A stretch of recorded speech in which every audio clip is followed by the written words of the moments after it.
Into my ear, I'm afraid. So it's 9 o'clock. So let me open us with a word of prayer. Actually, Linda, I wonder if I could beg you to do that for us. Would you open us in prayer? That'd be great. Mm-hmm. Gracious God, you are the ground of our being. You continually lead us into new understandings, new dances with you, new family to love. Thank you for the opportunity of this day to come closer to one of your pilgrims. We ask through Christ our Lord. Amen. Amen. Amen. Thank you. Well, it's my privilege or the hard work of starting a series that I hope will be launched into the summer. And some of you are participating as a presenter. And I'm grateful if you are scheduled to be one of the presenters. It's always a tall order to present classical literature where some or all of the people on the Zoom may have read this and studied it as much as the presenter or more. So I'm aware that there are some of you in today's literature that studied Dante a lot. So I guess the pressure's on for me to at least not make too many foibles. Let me see who else is on with us. Oween's with us now, and hey, Joe, Susan, good morning. Hey. I had to change screens to see who else is with us. So I wore a fish shirt. I thought that was appropriate for church. It works, yeah. I like that. Hello, Alice. Good morning. See everybody. And Devin's on with us. Yeah. So this morning to kick early off. This morning for this. Hello, John Ragsdale. You now appear. See your face. So this morning to kick it off on faith and literature, I think I have the oldest text in the list, so maybe that's the right way to begin. And Dante is one of the early writers, other than John Bunyan. Some of the earliest novelists and poets came out of the Dark Ages, and I think there's a reason for that I'll get to in a minute. But Dante was the first one to start the sort of, you're tenured if you publish. He published, and so therefore he was tenured. So Dante's Divine Comedy, called comedy, but then by 1550s, so some 100 years or more after he started writing this, it took on the published title of Divine Comedy. So just to let you, that's a little tidbit that you can know. It was first called just comedy. And we'll get to how the word comedy versus tragedy in a minute, but so a little bit about Dante before Nancy puts up the outline, because I don't want this to be too much classroom kind of style, but sort of a dialogue. I'm not going to talk specifically about a lot of the contents. I'm going to talk about large themes because I don't have time this morning to talk a lot of content, but I am going to hit some of the major themes that he hits in this three-part poetry. So first is the name that poetry in Florence, where he was born in 1265, was huge. Literature and poetry was in its zenith in Florence, and there were poets abound. And if you were a poet, which he was a young aspiring poet, then you were in the upper echelon of respected society, you might say. And he was already a kind of a child protege, because at 9 years old, he began to be tutored in poetry. Also at 9 years old, something amazing happened in his life, and that is he fell in love with a girl who was also 9 named Beatrice. He was always infatuated with Beatrice, and she comes back into play in the Divine Comedy in the third section. And I'll say a word about that when we get to the third section.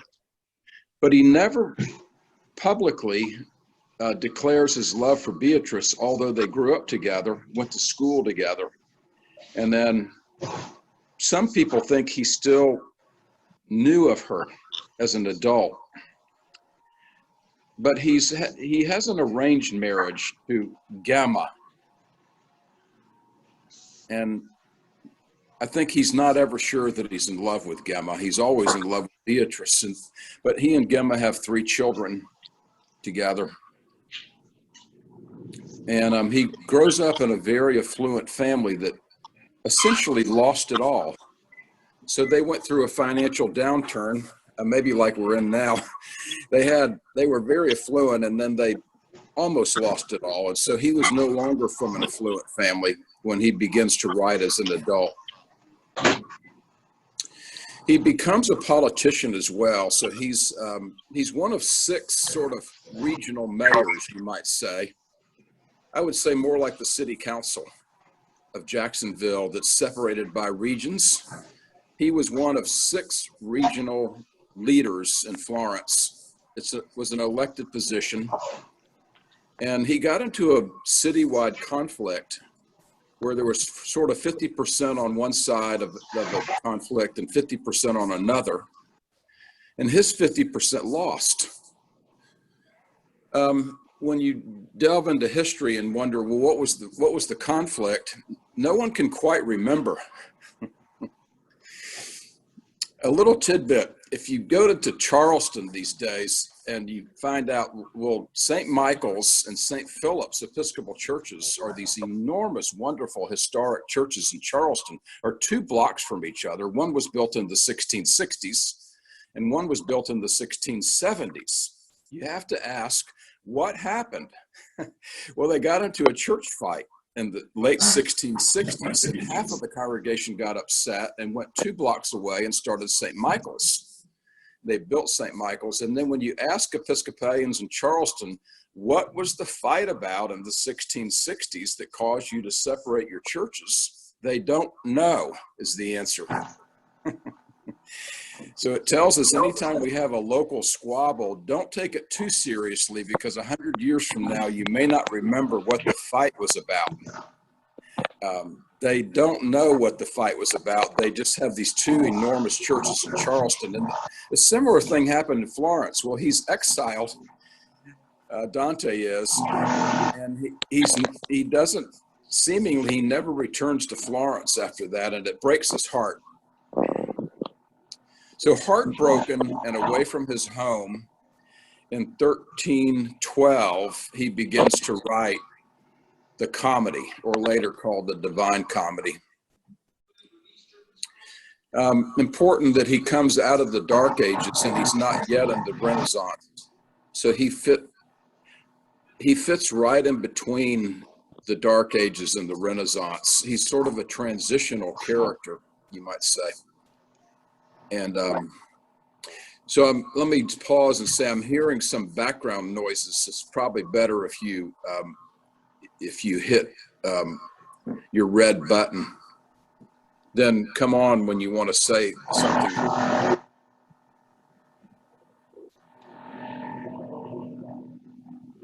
From John Ragsdale, I can mute everybody. I'm trying to avoid that, John.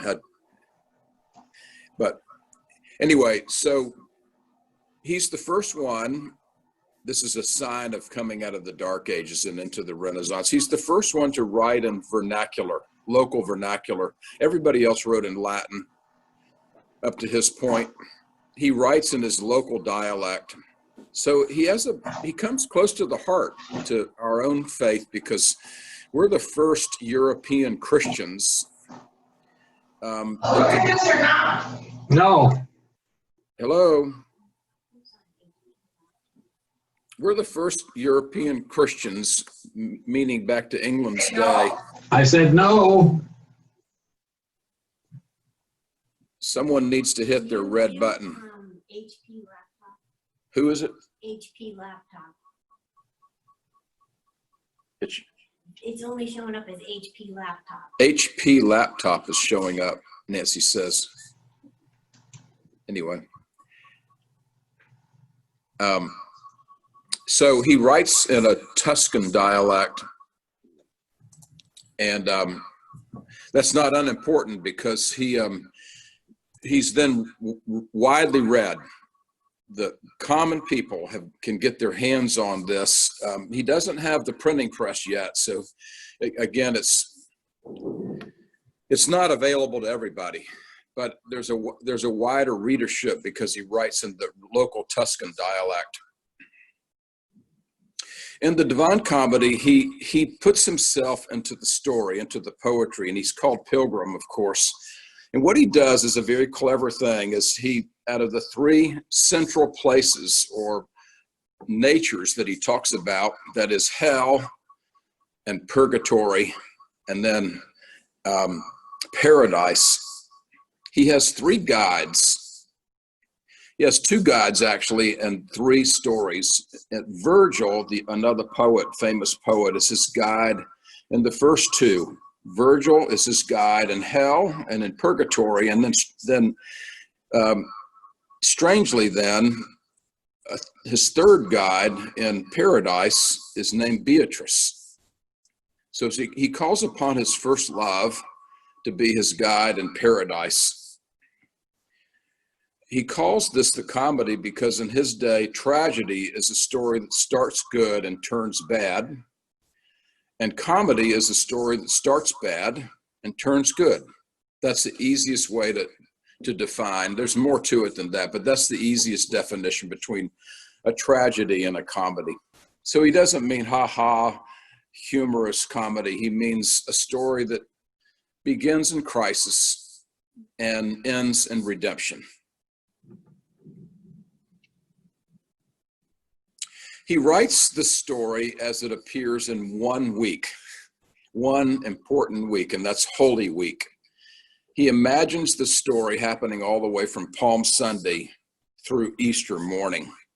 So he hits all the themes that you and I would know in Holy Week, that is betrayal, denial, discovery, inquiry, adventure, suffering, and then death, and then new life.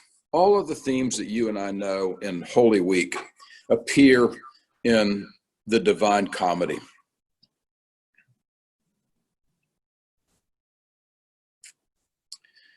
So that's the backdrop. Anything anybody wants to add? If you're a Dante scholar, you may want to add a little more context. I don't want to spend too much on this because I want to get into the heart of the story. Anyone? So he begins the Inferno, hell, being guided by Virgil. And I'm going to put the outline up now, so we're not going to see each other as much. I'm going to ask Nancy to put that up because there's a number of themes that I want to touch on that he hits. And so here we go. So the first thing that he hits is he creates a very important metaphor that is used widely in the medieval church, and that is sin in the medieval church, or is put into the metaphor of a dark wood, being in the dark woods. So he uses this imagery of being lost in the dark wood as being in hell, separated from God and separated from each other. And there's several themes that he hits along this path of the first stage of being in hell.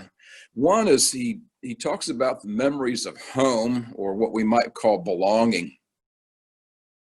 Dante joins a long list of writers who use the metaphor of being distant. He doesn't mean geographically distant.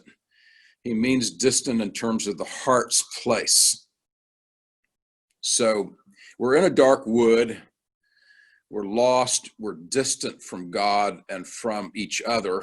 and also I think he would say distant from self. It reminds us then of what it was like to be home. Remember, he's in exile. He has fond memories then of being in Florence. He's no longer at home. He's no longer in any place that's familiar. He's sort of lost in the weeds. He picks up the theme, of course, that would be in the Old Testament of being in Babylon and being in exile, being cast out of the place we call home. And again, for him, home and being lost is not primarily geographical. It's not spatial. It is where the heart resides. He also talks about then in this being in hell of our favorite lie.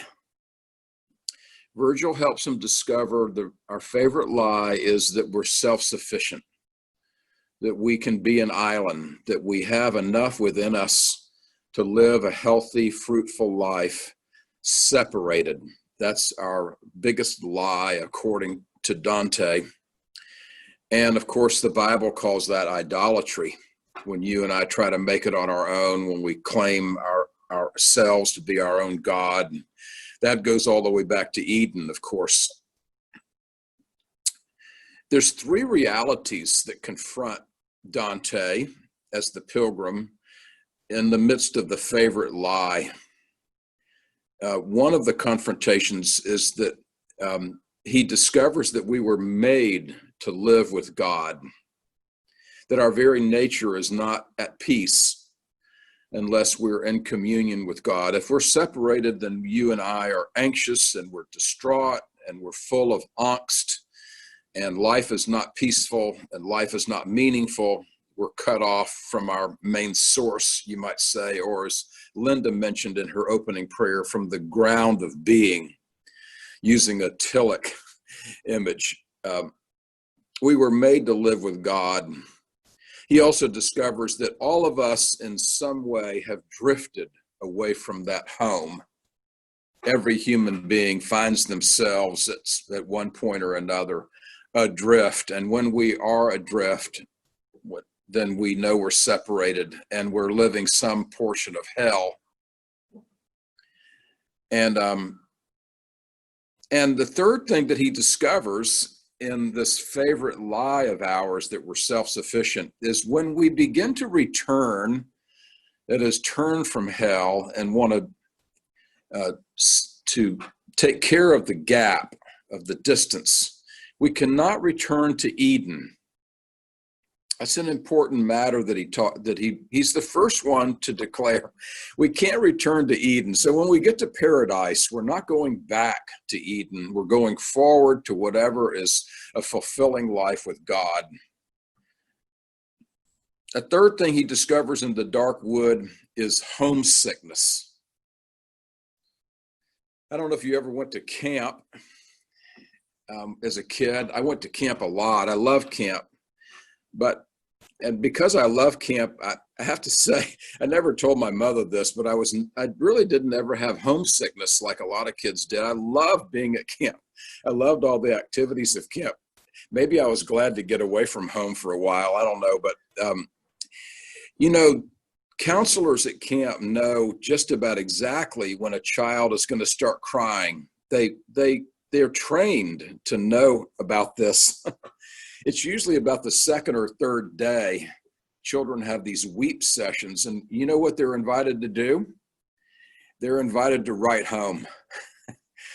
That's what the counselor is trained to do. So they sit next to the child at camp, and they help them write their mama or their daddy, or both, a letter to home, and it makes them feel better.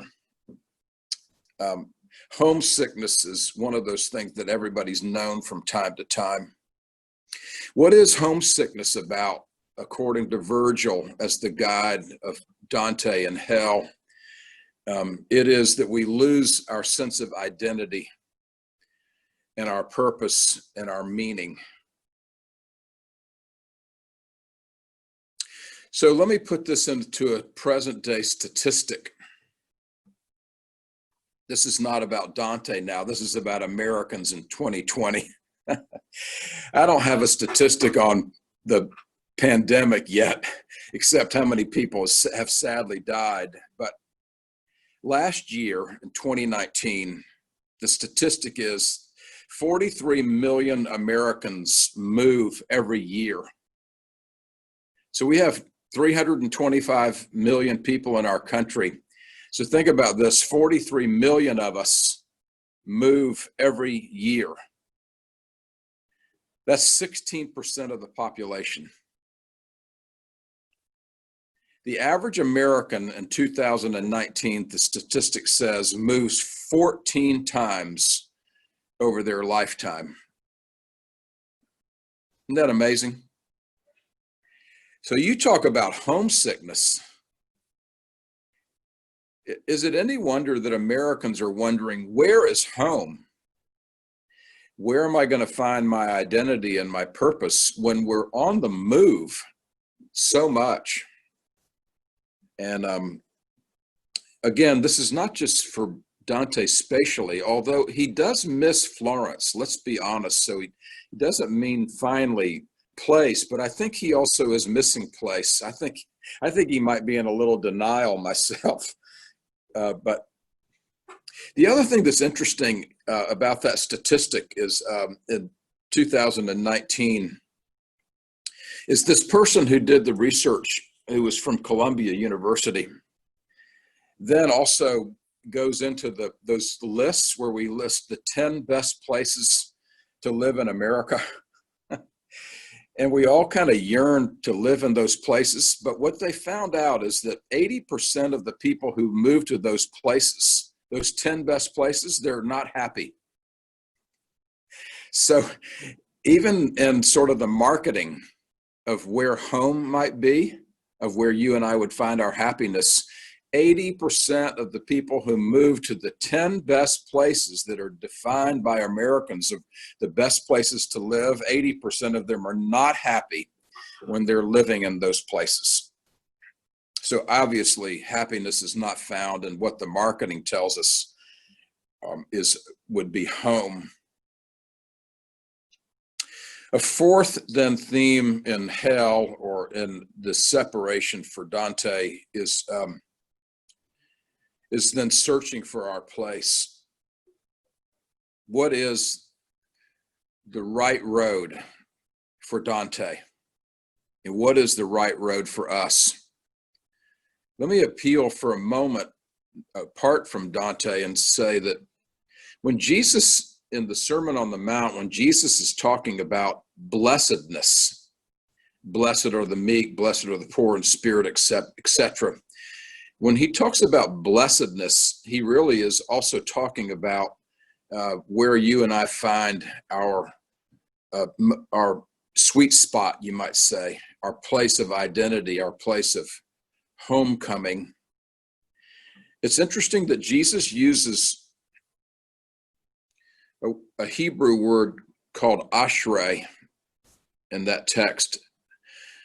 The Greek word is makarios, but he uses the word ashrei, which is you and I finding the right road. That's what that means in the Hebrew. So when Jesus calls us blessed, or when we feel blessedness come our way, it's when you and I find our right road. You're on the right road then when you are meek or poor in spirit. Jesus is onto this theme, in other words, way before Dante. And that is, blessedness is searching for our right road. And that's what Dante is up to here. And what is the right road according to Jesus? And then what Virgil says to Dante, it is communion with God and communion with neighbor.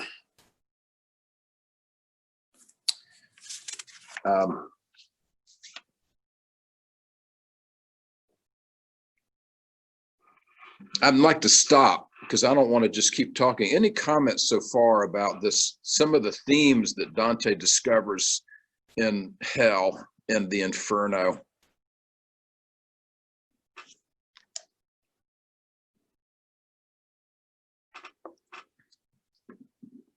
Any comments?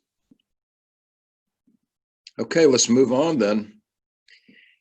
The second great theme that he hits, he's moving then from hell into purgatory, is the next great theme is belonging with God.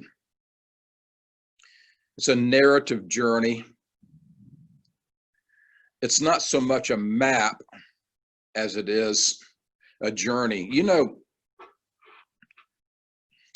there's three ways to find our right direction.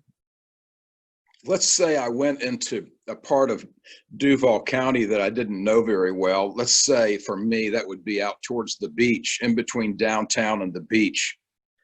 I get lost on, I can't ever figure out, does Atlantic Boulevard take me to Atlantic Beach? And does Beach Boulevard take me to Neptune Beach? I can't ever remember. So that's a good place for me. So let's say I was in the no man's land between downtown and the beach, and I was on the side of the road, and I asked someone, which way to Neptune Beach? There's three things that person could do. They could tell me directions. Let's take away the fact that I have a GPS. So let's take the electronic friend away from me. That's our electronic friend. And let's say the person was going to then tell me directions. That's one way. A second way is the person could get out a map of Duval County and put it on the hood of the car and say, let me show you on the map how to find your way to Neptune Beach. A third way, though, which is really the way of Dante, is for the person to say, I tell you what, let me get in my car and you get in your car and you follow me to Neptune Beach. You see, that's the sure and certain way that you and I would find home. We would find our way. And that's what Virgil is saying to Dante, is that we need guidance to find our way. And it's more than just a map, and it's more than just a telling of directions. It is a going alongside of someone. Mircea Eliade, who for some of us was sort of the godfather of the study of religion, called this the axis mundi, using the Latin, the axis mundi. What's the axis mundi? It would be the source of guidance. And the way that Virgil suggests to Dante that he's going to find his way through purgatory is that God is going to come alongside of him and show him the right way. It's an allusion then to Psalm 139, when the psalmist, way before Dante and way before Jesus, then says, what's God's nature? God's nature is to come alongside of us no matter where we are. Remember, the psalmist says, even when I go down into Sheol, you are there, O God. Sheol, by the way, is not a place of hell. Sheol is what the Bible calls outer darkness.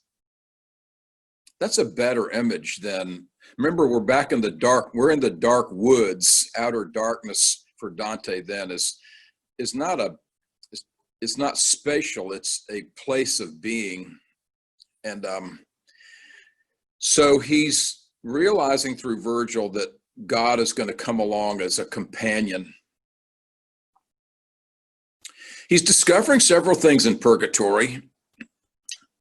And I would say that in terms of painters, he's discovering the difference between Norman Rockwell and Leonardo da Vinci. Let me beg your pardon for a minute, but go with me on this. Remember when Norman Rockwell would always paint a painting of table fellowship? It was always a peaceful, idyllic setting. It was always sort of the extended family. Everybody has plenty to eat. There's like the turkey at Thanksgiving, and there's the candles are well lit, and they have the nice china out, and everybody's home for the holidays. And it's an idyllic sort of painting. And there's no blemishes really in the Norman Rockwell vision of table fellowship at home with God. Juxtapose that to then Leonardo da Vinci's The Last Supper. Remember, that is not an idyllic setting. You see confusion in the faces at the table. There's already signs of betrayal going on. Everything is not in place. It's sort of a roughed up, rough and tumble, put together feast that's not idyllic at all. And Dante's vision by way of Virgil is more like that than it is Norman Rockwell. He's discovering that you and I can have God as a companion in purgatory, and everything does not have to be in its place. What does that tell us in modern America? We somehow got this vision that gated communities, and let me pick on myself for a minute because I've been the chair of the board of 2 Episcopal schools, Christ Church Episcopal School and Episcopal School of Dallas, that somehow we can create a bubble, an idyllic community for our children. They live in gated communities where they have to give a code to get in, and they go to Episcopal schools, which are a bubble-like atmosphere. And we think that by creating those atmospheres that we're going to then save them from what we might call messiness. And of course, what we discover is that there's a lot of mess that lives in the households of all of those families. They haven't been able to discard human messiness. And my daughter is a good example. She's a psychologist now, our youngest, and she works with eating disorders. When I asked Mary Blair, how'd you get interested in eating disorders, sweetheart? She said, that's easy. I went to Episcopal schools. She was confronted day by day growing up in 2 huge and wealthy Episcopal schools that children felt so much pressure and anxiety in those places that they stopped eating, or they would eat and throw up. We know about those conditions now of bulimia and anorexia. So Dante is discovering humanity's a mess. But we can be on this journey towards something wholesome, communion with God. One of the things that helps him along the way is his memory. He has a memory of what it was like to be in Florence and to be at home and to be in communion with God. And now that he's exiled, he's drawing on his memory to help him out. And that has a big, huge theme in Christian spirituality. When Jesus says, do this in memory of me, all of us are reminded whenever we receive the holy meal that we are at home with God. And one of the things that helps us along that way is our memory. He also is reminded by Virgil that purgatory is not a place. It's a way, it's a journey. It's not a place to hang your hat. And that home is not a mere acquaintance. It is where people can be real with each other. And so he gets in touch with his honesty. That's also an important ingredient in Christian spirituality. When I was in seminary, I did part of my work at Church of the Savior, talk about an early community that was on to racial justice in Washington, D.C., and that was Church of the Savior. And one of the pastors' name was Elizabeth O'Connor. She's written a number of books, Our Many Selves, Journey Inward, Journey Outward, The Eighth Day of Creation. She's written a bunch of books, and I used to meet with her every week when I was in seminary. she wasn't an Episcopal priest, but they allowed me, the diocese did, to do part of my work there. And so I would meet with her. And I asked her one day, what does the church need in the future? I thought she would say more prayer or more Bible or more justice or more. I thought she would name some things that, and then she said, it's a surprising thing. She said, the church is going to need more honesty. I didn't see that coming. I didn't think that's what she would say, but she wanted me to know as a seminarian, the church has a lot of fakes. And in our spirituality, Elizabeth O'Connor wanted me to know as a budding seminarian, the church needs more honesty. And Virgil is pointing that out to Dante, is the pilgrimage out of purgatory requires honesty.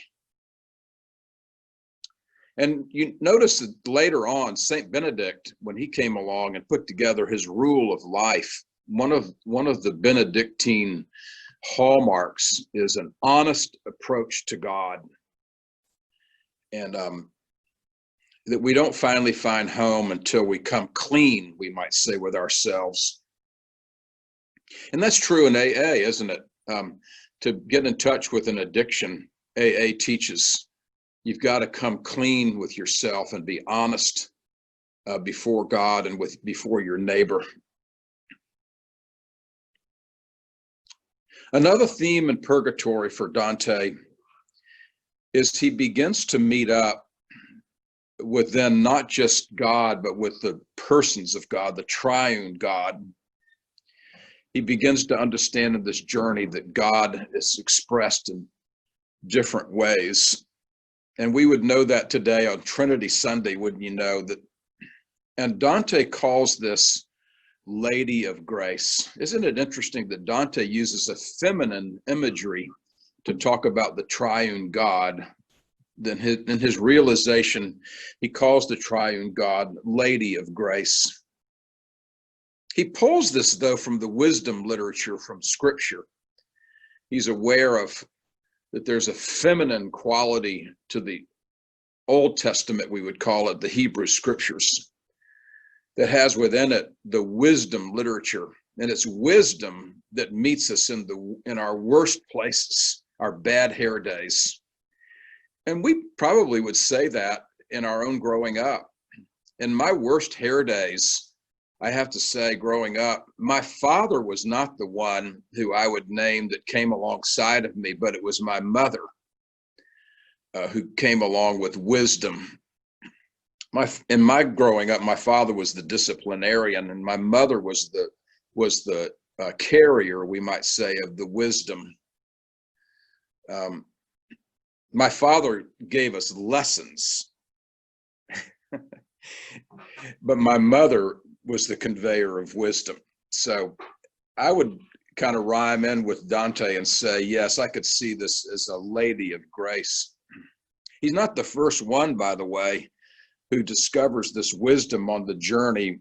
We can go back in the stories of Abraham and Sarah, Moses and Miriam, Isaiah and the great prophets, the Apostle Peter.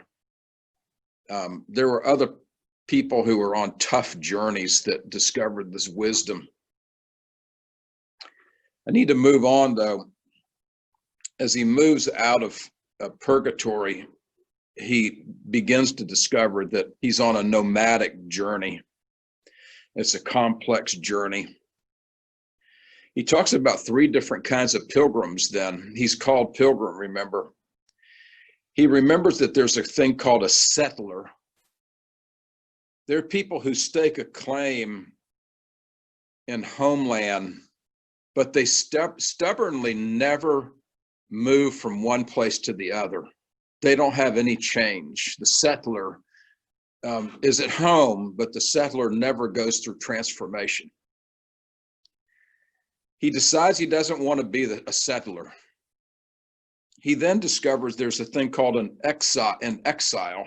That's a person who knows where home is, but never goes home, always lives away from home. He doesn't want to live his life in exile, where you know where home is, but you never get there. And then there's the third one, who is a nomad. who doesn't ever know where home is, and so is always, always, always wandering. He doesn't want to be that either. He discovers three kinds of people who are a pilgrim: a settler, an exile, a nomad, and he doesn't want to be any of the three of them. He wants to be a pilgrim. That's a person who knows where home is, and they take hold of God's presence, and they begin to set out on the journey, which is a tough journey, and they want to then arrive at home. But when they arrive at home, they know it's not Eden any longer. It's a different place.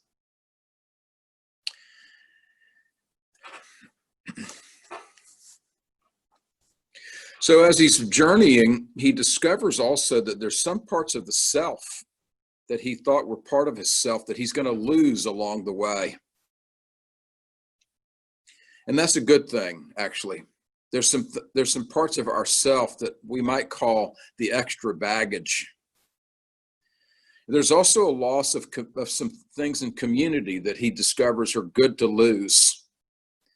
And we've discovered those things too. There are some things that when we look at ourselves as whatever age we are now and say, you know, I'm really glad I lost a few things along the way, because that was sort of heavy baggage to carry on my journey. And I'm glad that I've discarded that along the way. It may be prejudice, it may be avarice, it may be selfishness, it may be anger, it may be rage, it may be any number of things that were always sidetracking us. And we discovered that we needed to just, like extra baggage, we needed to leave that off to the side, because our journey just quite simply wouldn't be successful if we kept carrying it.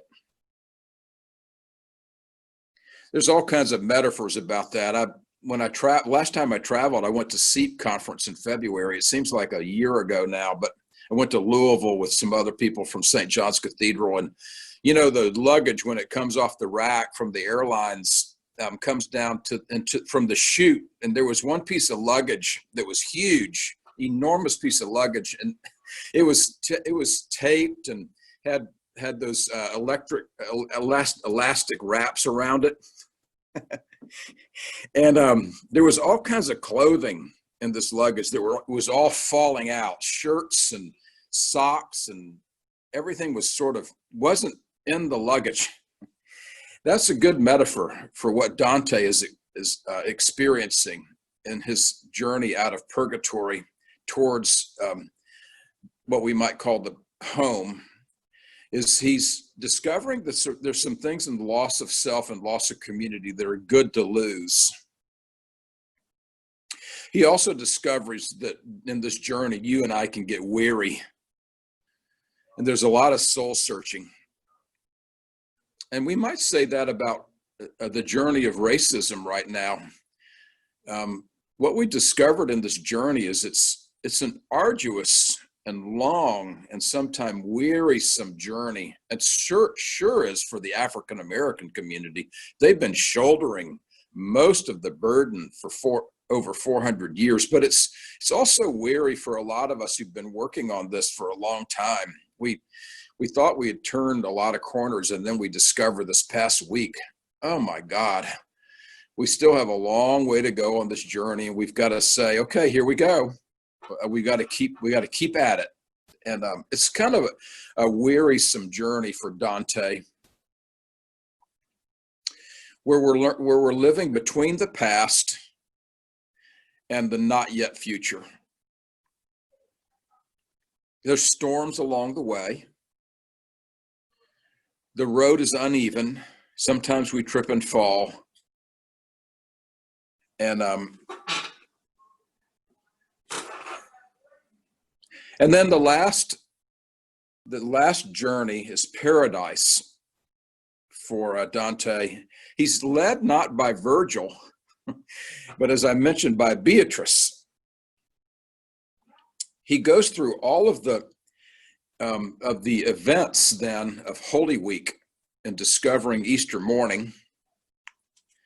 I would say that he even touches on a little bit of Advent. He doesn't ever mention, it's never mentioned in here, and doesn't mention it in the history, but, you know, Advent's kind of a wake-up call. So I would say through all the seasons of the liturgical year. He has a wake-up call, which would be Advent. He goes through sort of a version of Epiphany, where he has sort of a aha, how God is now alongside of us and present everywhere in the world. He enters into what we might call Lent. That's the part that's with Virgil. He gets towards what we would call the pinnacle of Holy Week, which is Maundy Thursday of meal fellowship and suffering, of death, which includes confession and forgiveness. And then he realizes in the great reality of new life, of walking into freedom, we might say. Then he begins to realize the great journey of a reconciliation, of what the Bible calls salvation. And then the last theme that he discovers in paradise is what you and I might call table community, table fellowship.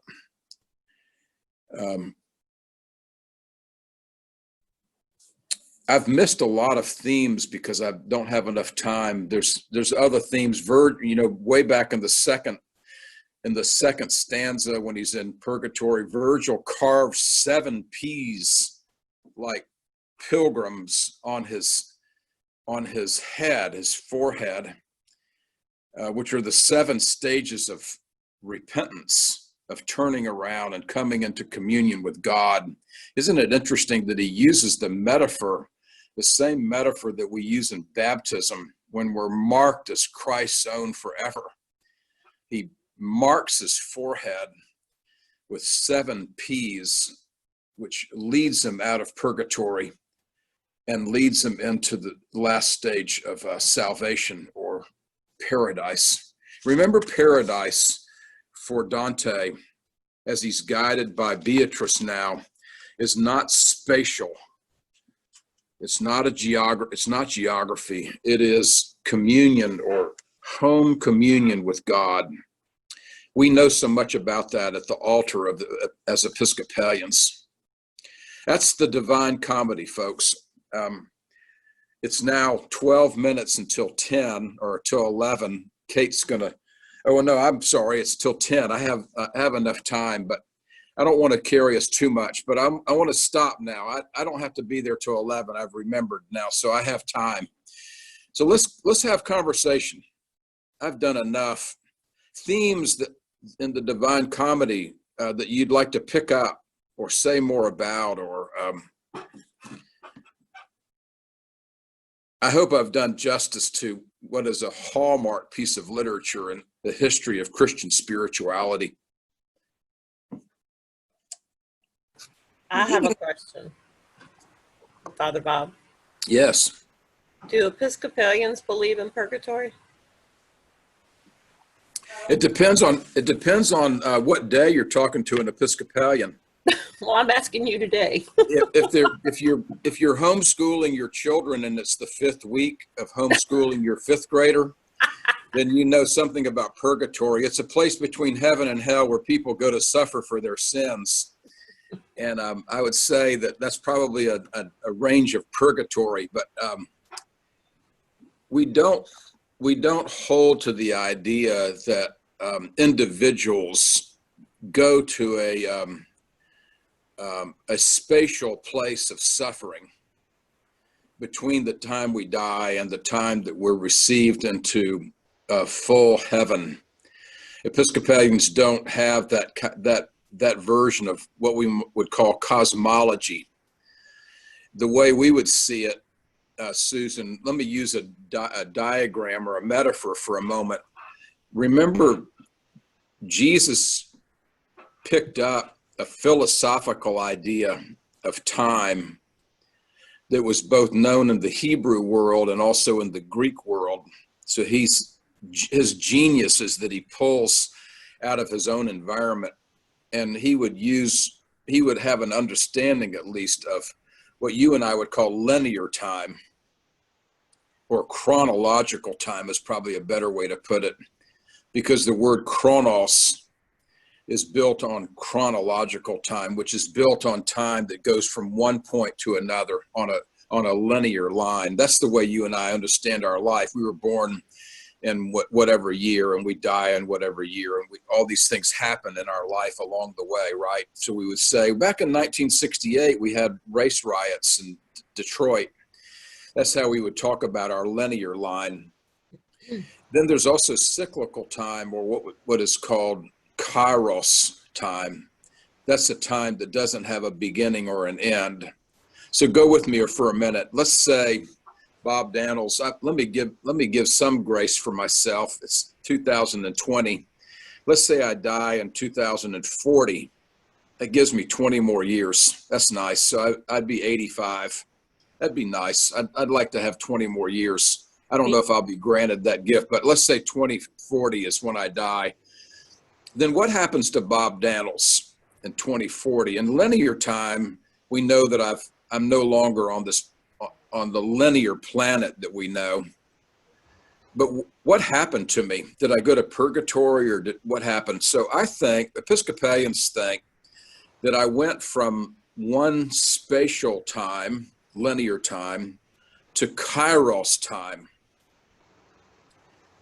If you see it as cyclical time, then I didn't go up, although that's how the Hebrews talked about heaven, because mountains were always closer to God. Then I could have gone down in spatial way, but I went to the circle, is the way to put it. So if my linear life is in the great circle of God, the great cosmos of God, kairos time, then I just go to be in God's time. And I await in God's time then for a final day when all will be completed. Episcopalians then don't talk about the destruction of the known world and at the end of time. We talk about fulfillment. We're into fulfillment theology, not into destruction theology. We think all of this leads towards completion and fulfillment. So in that way, there's both individual resurrection, and there's also general resurrection, both. And we can't separate the one from the other. And it's the same way in the Christian life. You and I can't finally say, I'm a Christian by myself. No, I'm not. I can't be a Christian by myself. I need community. The community can't say, we're Christians just within the community. You'd say, no, we're made up of a bunch of individuals also, right? So in your baptism, you're named by your name, but you can't do that in Episcopal liturgy by yourself. You can only be baptized in the community. So you see, all of this is connected to itself. That's a long answer to your question, is there a purgatory? But we would say there's not a spatial place that you and I go to suffer. If you're going to suffer, you're going to suffer up there with him. He'll let you have it. Well, we don't think you suffer. We think that you go to kairos time and you await in communion with God for the rest of our pilgrims who are still on a journey. Thank you. Right? Yeah. Does that make sense? Yes, thank you. Yeah.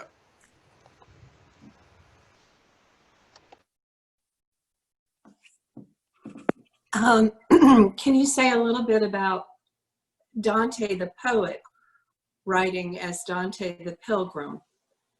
It seemed when he got to the Inferno that as the sins got greater, he became less and less compassionate and sympathetic at the lessons that people had to go through. Yes. And maybe kind of the culture. Yeah, so it's a little bit Job-like, Celeste, in that when we say when we're in trouble, we need friends. What a friend we have in Jesus, or better, James Taylor, when he talks about when you're down and in trouble and you need a friend and you need a helping hand. Job, remember, had 3, quote, friends who proved not to be very friendly.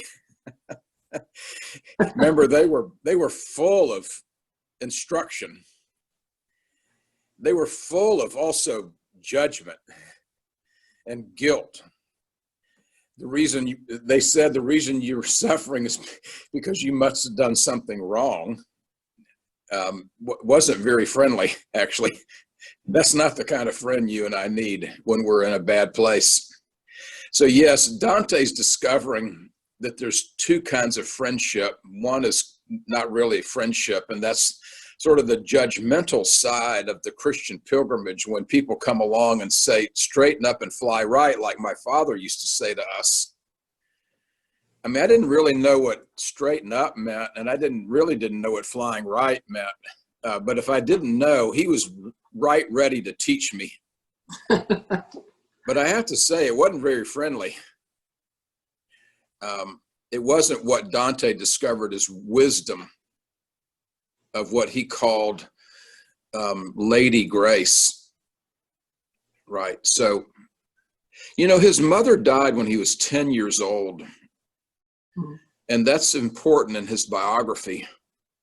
I don't know if you know people who lost a parent when they were a child, especially a mother, but it's a difficult road. Barack Obama talks about this. He lost his father to Africa when he was 10. And he talks a lot about what he missed by not having his father around when he was going through his teenage years. Well, there's a lot of biographies, that are like that. But Dante certainly had an impact that he lost Lady Grace in his life, his wisdom, his mother, when he was 10. So he may be always searching for that, Celeste. I think, without psychologizing it too much, a psychologist would have a heyday with this, actually. They would, my daughter would say, oh, you can pin all of this journey back to when he lost his mother when he was 10. I would say that's got some truth in it. Don't you think? We don't really know a lot about his father, except his father also lost his wealth. So if you think that maybe a father in his day found his identity in being the breadwinner, being the provider, and then he nearly lost it all, you think, well, maybe he was also a damaged human being. We can only guess. But then he had a real setback, when he was a real leader in Florence and was, sort of like on the city council.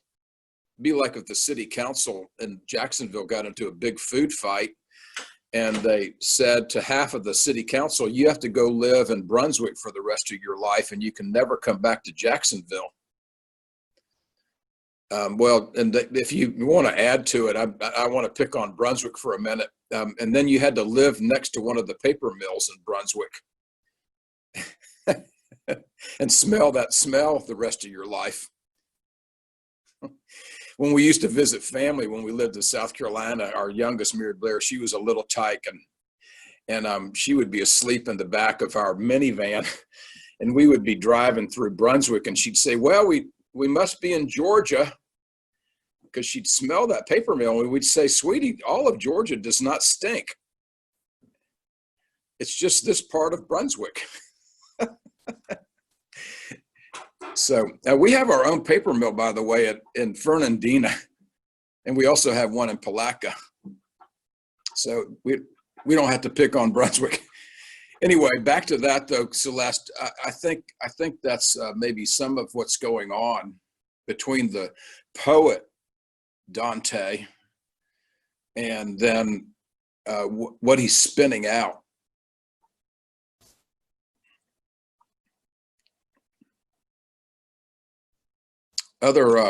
Thank you. Other observations, comments about.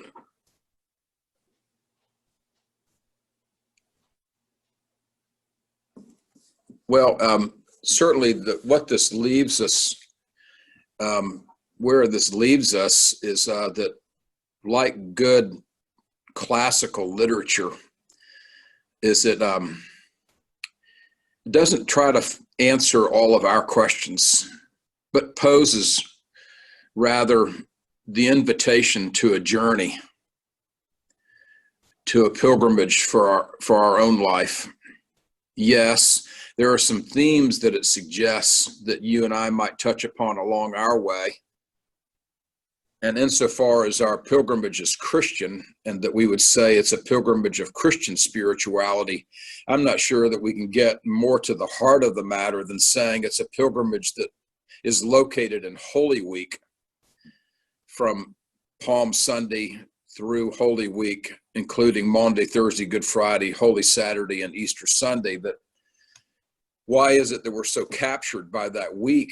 It is because that week holds in itself so many of the themes that we find in our own life. I think where we sell it short, though, and maybe where I think if I had a critique on Dante, it would be where he sold it short was on the back end, not saying enough then about what it is to live a resurrected life. He's a bit arduous and severe in his pilgrimage. Episcopalians, we're a people primarily of the incarnation and of the resurrection. We sort of make ourselves walk through the hard parts of Holy Week. We're not very Calvinistic. In other words, we're more Lutheran. When Cranmer was reading treatises with his buddies in the 1520s, trying to come to a kind of his own Reformation, he didn't read any of Calvin. He read a lot of Luther. And so where we're different from the Presbyterians, I don't want to get too hard on our Presbyterian brothers and sisters, but Presbyterians, they love to drag themselves through the mud. Where did they get that when they just really want to put our nose in the mess like a dog putting its nose in the mess? They get it from Calvin. Calvin really, really wanted to concentrate the Christian spirituality on Good Friday. And Luther was really, he didn't want us to miss that, of course, but he also wanted us not to lose the light of grace.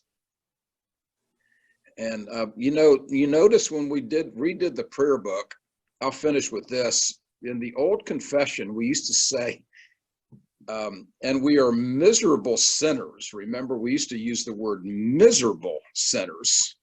And then we would add to it, and there is no health in us. Where did we get that? We got it from Calvin. We didn't get it from Luther. And the 1920s, when we put that together,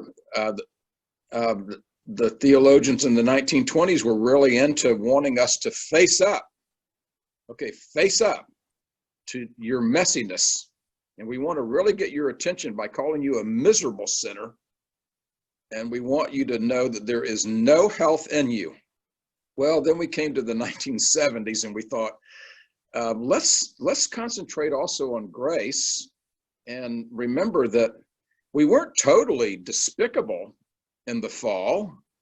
We didn't lose all of our image of God, so let's find a nice balance between in how we see Holy Week, right?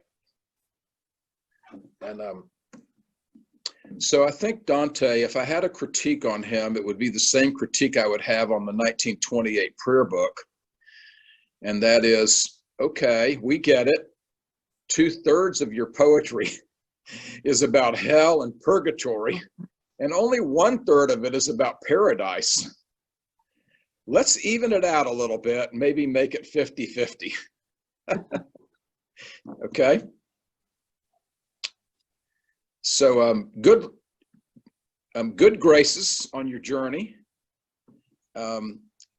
I love the idea that he thinks that the pilgrimage is we might say soaked in Lady Grace, and that's a feminine image of the triune God as we look at Trinity Sunday. And remember, Episcopalians in our spirituality, we're not so much into glaze as we are into basting, right? Our spirituality metaphor is more like soaking than it is into glaze. We don't want to just have a glaze of grace on the top. We want to soak in it. And so Lady Grace is before us in terms of the triune God, the Trinity. And so we'll look forward to seeing what Kate has to say this morning about how that triune God helps us, meets us in our humanity. Okay, next week, Owen, what's up? Owen, are you still with us? She left to attend the virtual service online. Okay. All right. God bless you all. God bless Go you. here. Go hear Kate. She comes on about now.